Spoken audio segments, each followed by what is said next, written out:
Welcome to Bunnyfish Crafts. I'm your host Heather, known as Bunnyfish on Ravelry, Plurk, Instagram, and YouTube. Today is Tuesday, the 28th of January, 2014.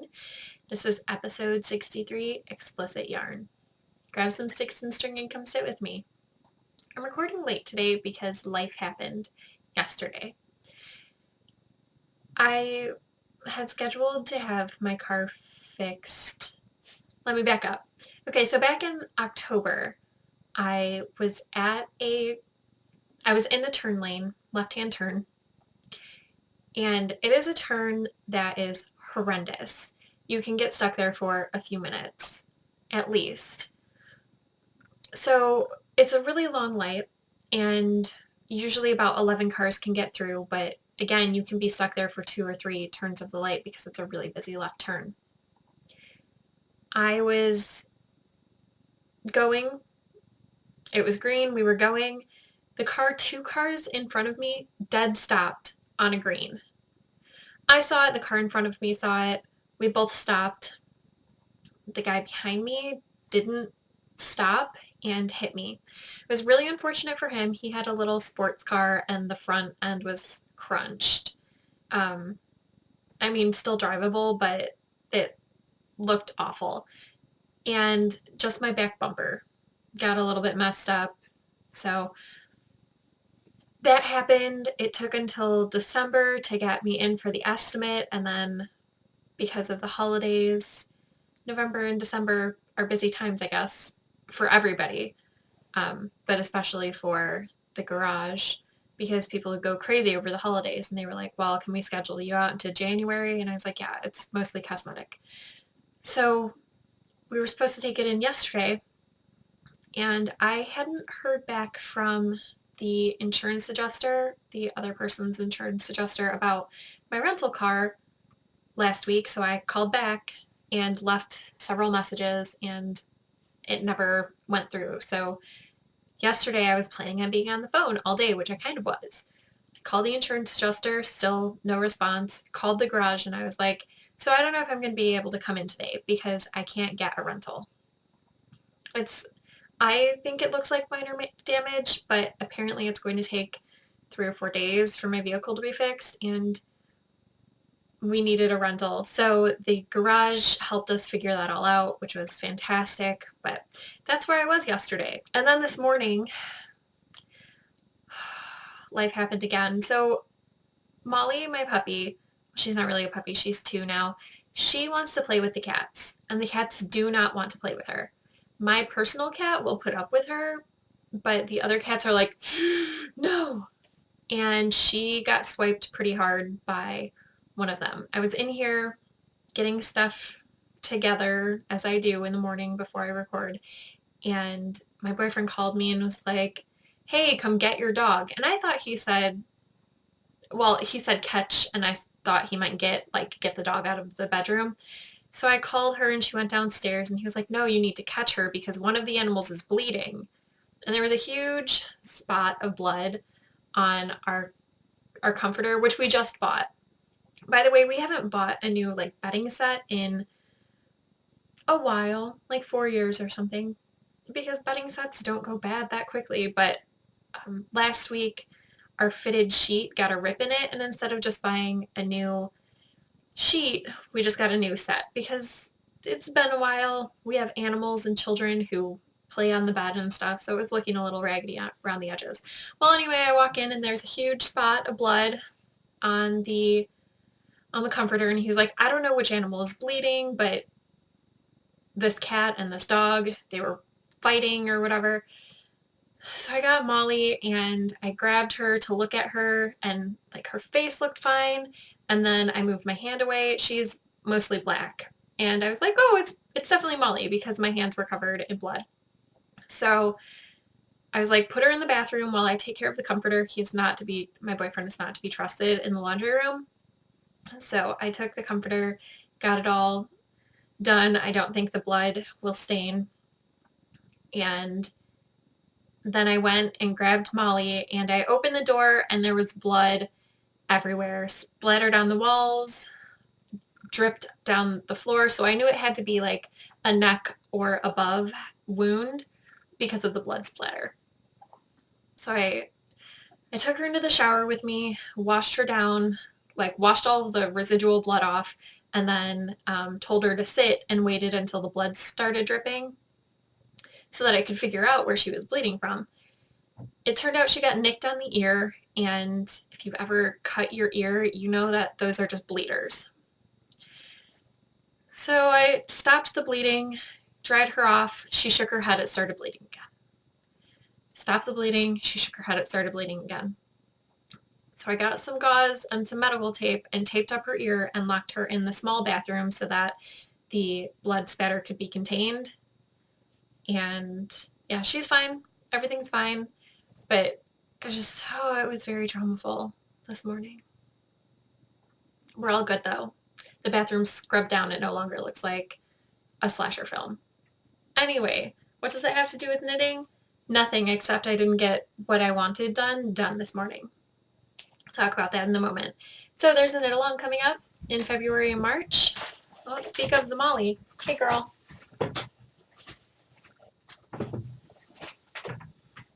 See, she's fine.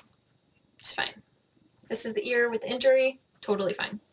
Having a knit along in February and March, which is knit a pattern from the online magazine Knitty, and it can be something that you've already started. As long as you have about 50% left on February 1st, it will count. I am planning to do, I would really like to do a few patterns, but the one that I'm going to start with is I'm going to do Stitch Surfers, and I'm going to use these yarns. These are the leftovers from my graphic infection, which I wore on the show 2 weeks ago, I think. So these are my leftovers, and I am going to make Stitch Surfer socks work out of them, even though you can tell one has much more left over than the other. That is my plan. I'm going to open a chatter thread for that knit along today, so hopefully some of you have ideas on what you want to do. But this is all already dry because I don't use blow dryer. That's my scalp. I finished this week Walnut Grove by Carrie Steinmetz. It is a $3 download on Ravelry, I think, or maybe $4 or $5. I don't know, it's not too expensive. I used yarn that was smaller than recommended. I spun lace weight. This is all hand spun. It calls for a fingering weight. So I went down a needle size to a US 3, which is 3.25 millimeters. And yeah, this is half of it for size purposes. And this is what the lace looks like up close. I'm really pleased with how it turned out. I just wanted to, I picked this pattern because I only had a small amount of these two colors down here that are striped. The pink, it's pink and green, and then white. So I only had a small bit of that lace. So I started, well, and actually this down here, this green border is a different color that I only had, I think, 7 yards. So I used that for the cast on, and then carried it up a little bit on the first green stripe, and then halfway through the green stripe I spliced it with the pink and green fiber because I figured it would look fine and intentional. The pattern was really clear.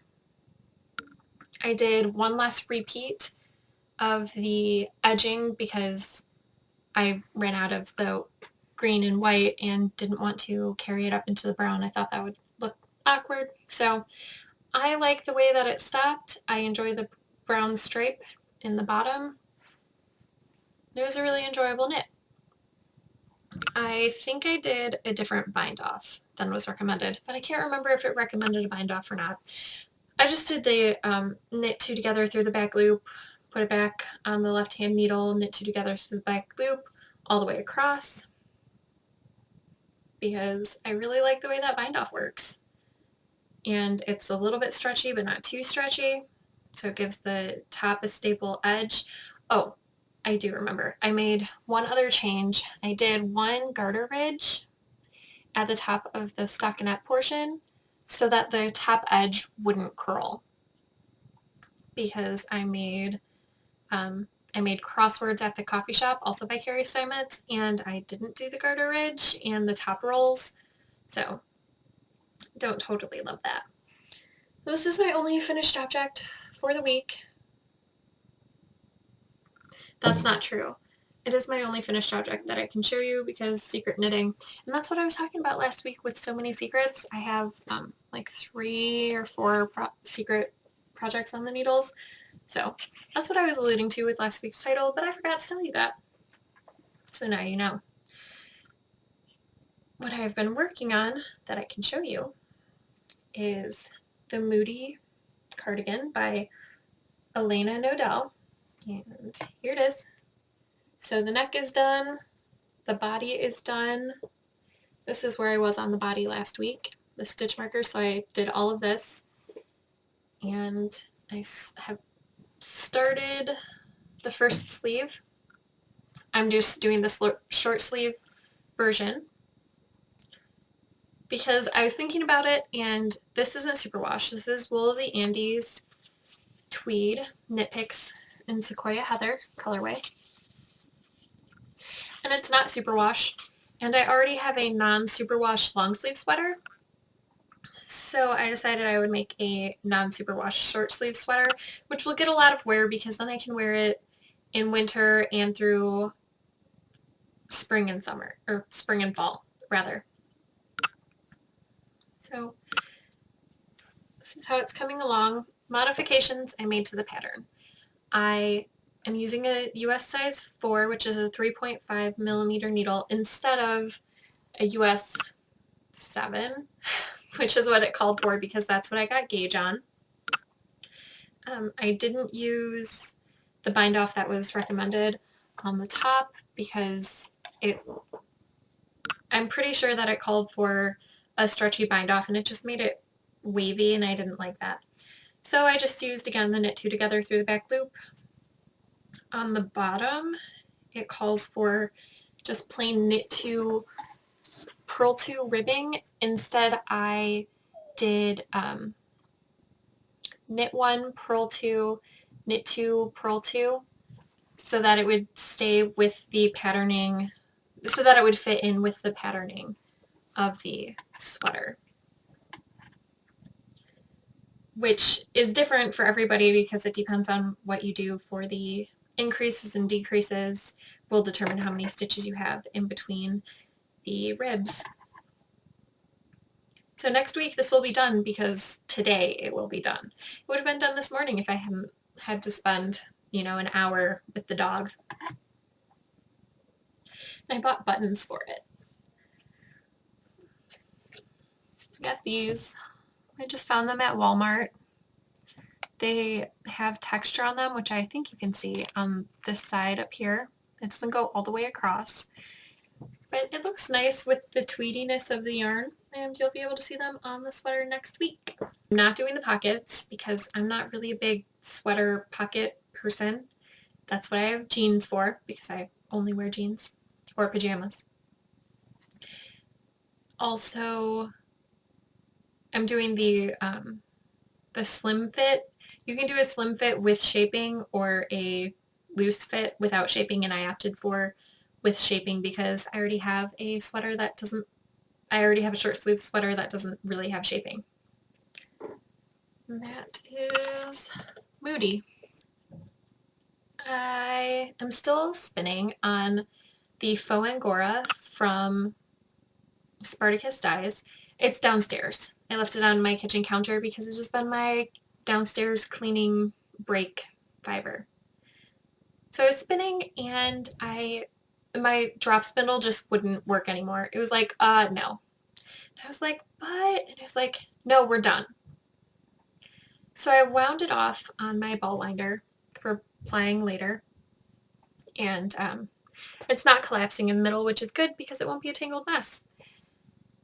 So I weighed it because I was like, well, I wonder how much I have left, because I hadn't been weighing it at all. And this is 56 or 57, and the rest of the braid was 55 or 56. I don't remember. It was 1 gram off, and I was like, oh, good job, spindle, telling me when I was at halfway. So you can't see from that side, but this side, I think you can see more of the colors in it. There's pink and white and gray. It's the Pink Ladies colorway, and I'm really enjoying spinning it. Maybe I will have that done in 2 weeks. Probably not by next recording. I'm working on also the brown lace, the lace that I spun for the Walnut Grove. That was the first bat, and so this is the second bat that I've started spinning on my Golding. So it's spinning up pretty fine. I'll make it into another 2-ply lace and then figure out what to do with all the 2-ply brown lace that I have that I don't know what to do with. I also picked up a languishing whip. This is the Nebula sock by Cookie A. I'm using US 1 2.25 millimeter needle to make it, and it's a 9-inch circular. And this little guy is from Absolute Wonder. Got it at the Zombie Knit Apocalypse, and I'm using Absolute Wonder and 716 knit stitch markers on there. I'm using Tessa's Designer Yarn in the Super Sock and Baby. There's no colorway, but it's really, really pretty. And this is what the first sock looks like. So I will be making the mate to this sock. And I know that the foot looks really short, but it stretches a lot and it fits my foot really well. So I tested it before I bound off for the toe. And my goal is to have the second sock done by the end of this month. I want the sweater and the sock are the only 2 things that are left on my to-do in January, like to finish in January list. So those should be done next week. I think there was something else I wanted to tell you about those socks. Oh, I started these socks in June for the ZK, and the first one went pretty fast to the gusset, and then I realized that I had done the gusset incorrectly. I ripped it out, I put it in timeout, and I didn't pick it up until I think November. And then I finished the first sock, cast on the second sock, and didn't pick that back up until this past week. Yeah, those have been sitting around for a little while. I'm not casting on anything else until February 1st, and the only thing really that I have left to work on after I finish these 2 projects is the dragon, which I didn't work on this week, so I'm not going to show you because it's not right here. Anyway, sock yarn blanket. Put in some squares on that. And this red yarn is just to show me what I've done since the beginning of January. So everything with a stitch marker is what I did this week. And I didn't count them, so I can't tell you what percentage I'm up to. These are yarns from projects that I did and also some yarn from my friend Lisa. This is a Lisa square.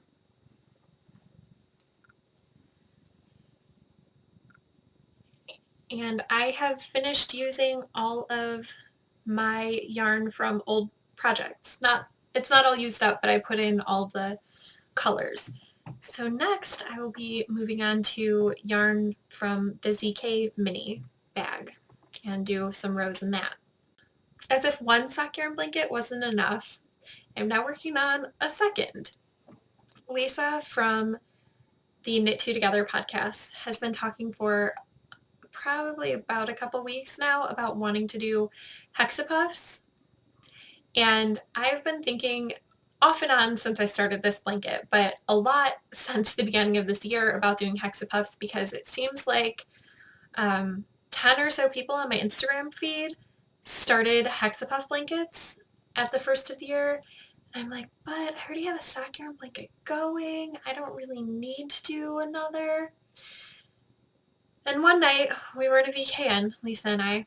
We were with Josh, who does the Sort of a Knitter podcast, and she was talking about hexapuffs, and I said, you need to stop talking about them or else I'm going to want to start making hexapuffs. And then Josh and I got into a discussion about the mathematical way to make hexapuffs, and she was like, you guys need to go check your Ravelry account. So we went over. She had gifted us the Beekeeper's Quilt by Tiny Owl Knits, who is Stephanie Dozen, and now we're all going to be making a hexapuff a day. I will show you the ones that I have.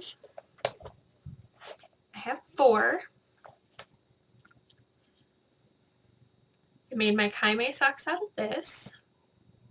It's Happy Feet. Plymouth Yarns Happy Feet, I think it is. This is Mountain Colors Crazy Foot in Firestorm, I think. I made socks for Steve out of this. This is Premier Serenity Sock in, I don't remember the colorway, but I made arm warmers for my sister out of that. And this is something Wildfoot. Don't think I had a colorway, and I made socks for my boyfriend's mom out of this. I'm doing the puff version, not the flat version, and these 3 I did using polyfill, and this one I stuffed using yarn tails. You know, when you weave in ends and you have all the tails. So if you really look, if you pull it apart, there's some orange. I'll give you, yeah, there's some other colors, but if you're not pulling it apart, you can't tell, so it doesn't matter. And you know, if you pull this apart, you can see the white, but why would you pull it apart? I'm using a US size 3 needle for my hexapuffs. The pattern calls for a 4, so it's a 3.25 millimeter. Because I tried the 4 and it just looked too loosey-goosey. My plan for the hexapuffs is I have a clear plastic container that I'm going to put on the shelf, this side, right about there. And when it gets full, I'm going to start piecing them together so that I don't have to piece all of them together at the end. But that way I also have a container to hold them in. And during the week, I'm just going to have them in this container for right now. It was a formula package. It makes an excellent project bag for like 2-color shawls or something where you have the cakes. They sit very nicely in here. And it travels well. And it's big enough to hold the yarn and the project. So my hexapuffs are in there for right now. I have some new things to show you as well. So I told you last week that I won Subversive Socks, which is a cooperative press book from the Dramatic Knits podcast, and it came to me after I finished recording. I think that I checked my email while it was uploading into my editor, and there it was. I was like, oh, good job. So the first pair of socks that I'm going to make from the book is this right here. It's called Stinky by Tabitha Hendrick. And it just looks pretty, pretty normal. And then you get to the bottom of the foot and there's that picture that I see right here of the bottom of the foot and it says Stinky. So I'm going to make those socks for Steve. And I showed him that and he was like, "Aw, but it's true." I was like, "Yeah, I know it's true. That's why I'm making them for you." So I'm probably going to make those in March. My February is pretty booked with the Ravelinic games and starting the knit along. But I'm thinking March, I'm going to make Steve some new socks. I also received some stitch markers from, in the Yarnivore group, the Yarnivorous group for the Yarnivore podcast.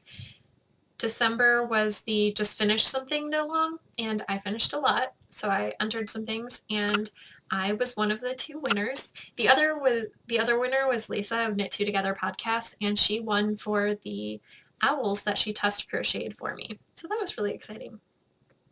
Anyway, I won some stitch markers from Winemaker's sister. I got the package, I showed them to some VKN friends, and then we realized that these stitch markers are mood ring type stitch markers. They change color as they heat up. So this is a set of 7, and this is what they look like when they're cold. And we saw them, they started changing color in my hand, and I was like, oh my gosh, you guys, these are so cool. So now it's green and a little bit blue. It goes all the way to purple when it's fully heated up. So we went to the shop, and the coolest one in there, this shop has, see, it goes to blue, and it goes to purple. So it's really awesome. They have a ton of stitch markers, Stitch Punk inspired, and there's a really cute hedgehog stitch marker. Just a ton of stuff, really reasonably priced. Go check them out. And now I need to put these away until February so I can put them on a project because they're awesome. So thank you, Sadie's mother-in-law, for posting that and sending out prizes. I put a square in my blanket a couple weeks ago. This square. Put the square in my blanket, and I was like, oh my gosh, that's so pretty. And then a design popped into my head. And I was like, well, I can make that out of different yarn. And so for a few days, I was like, no, it's fine. I don't need that yarn. And then my brain was like, no, really, you need that particular yarn to do this design. And I was like, are you sure? It was like, yeah. So I ordered it. It's from 716 Knit. It is 716 sock, and the yarn name is Explicit. So prepare yourself. It is I Might Be Love's Bitch. It's so pretty, and it's going to look awesome knit up in the pattern that I sketched out. Well, I hope it looks awesome. Otherwise, I'll be pretty sad about it. But it's gorgeous, and this will be cast on in the near to mid future. Totally getting in the way of knitting up my stash. Yeah. And also, this is a mini, and this mini makes me incredibly happy. Not because it's my normal colors, because obviously it's not. It's yellows and pinks, but Jenna and I were in a VKN, and she names her colorways after Buffy quotes, the show, Buffy the Vampire Slayer. And I asked her if she had a spontaneous cheerleader combustion, because that's a line from the show, and I think it sounds awesome. Well, this is spontaneous cheerleader combustion. So she sent me a mini, and I'm going to put it in my miter square blanket today. That is going to be today's square. I'm really excited about that. I am still reading The Diviners by Libba Bray. I think I'm around page 120 or something. So the whole cast of characters has been fleshed out. I kind of have an idea of where things are going. Do you find this when you're reading, that the first 100 pages is just kind of a little bit of a slog because it's the introduction to everybody, and then once you hit page 100, the book seems to fly? I always find that. Not always. I find that most of the time, that I need to give a book until page 100 before I decide whether or not I'm going to finish it. It's my personal rule. Some people always finish books when they start them. Steve says that he always finishes books when he starts them, but that is not true, because he started reading Hemlock Grove and got to about page 30, and he was like, I can't read this. It's not something I'm enjoying. And I'm like, then don't read it. Whatever, I'll take it back to the library. My feelings aren't hurt. I didn't write it. Anyway, The Diviners is taking up all of my reading time, but I think my life is going to be less crazy than it was last week, so I'm going to have more reading time, so we'll see what I'm reading next week. My list this week is not a list of 3. I'm actually going to show you something. I want to learn how to do supported spindling. And Lorraine, the lady who always enables me at my knitting group, she was talking a couple weeks ago about how she's going to Maryland Sheep and Wool and asked me if there was anything in particular I wanted her to pick up. And the Spanish Peacock is going to be there, and Spanish Peacock makes beautiful supported spindles, and I told her that I kind of wanted to maybe try supported spindling, so maybe something from Spanish Peacock. And she was like, oh, well, why don't I bring you spindles so you can try them and figure out what style you like? And I was thinking, I said okay, and I was thinking, maybe a couple spindles. No, not a couple spindles. So the first thing is this awesome bowl that has a yarn bowl in it, but you place this in your lap and it gives you greater surface area to try to balance the bowl in, so it's not so hard. So that's exciting. And then here comes the spindle parade. This one is my favorite to look at. I didn't spin this. This is what she spun while she was showing me about supported spindling. I haven't tried my hand at it at all. Well, that's not quite true. I did that. I did about 6 inches. And I was like, oh, this is tricky. I'm going to take this home and not do it in the middle of a Barnes & Noble cafe where I feel all self-conscious. So this is the Russian, and this is the style that I like the most with this beautiful bulb at the end. This is the style I like to look at the most. I don't know what I'm going to like to spin with the most. And then I believe this is a Tibetan. I might be wrong.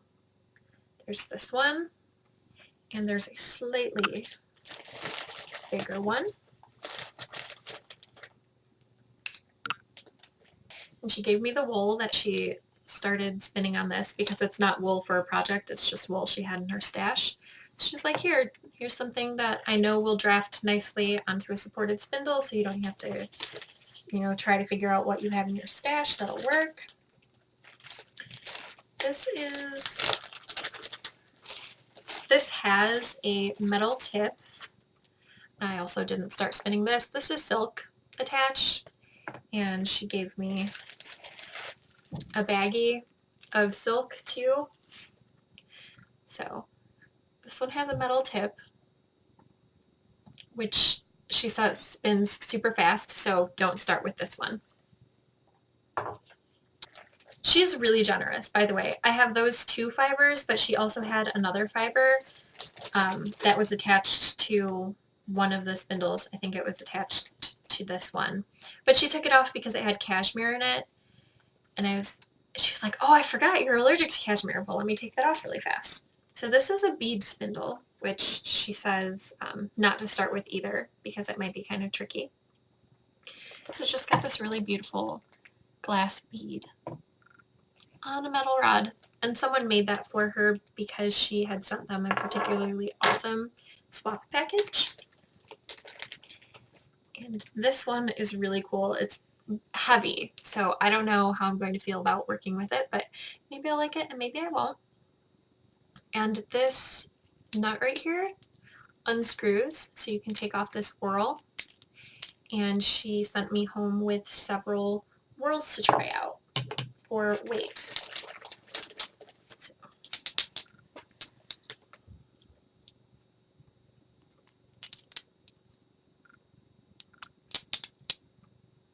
So she said I could stack them if I wanted to try that, but probably not to try that right away because it might be tricky.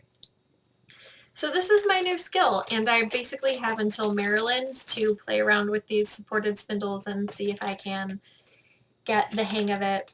I'm going to do what I did when I was learning how to drop spindle, which is spend 15 minutes a day doing it. More than 15, and I will probably be too frustrated to continue on. But 15 is it's enough time to get into it. And obviously if I want to do more than that, I will. But 15 will be my cutoff point for minimum. I hope you made something fantastic with your sticks and string, and I will see you next week. Bye!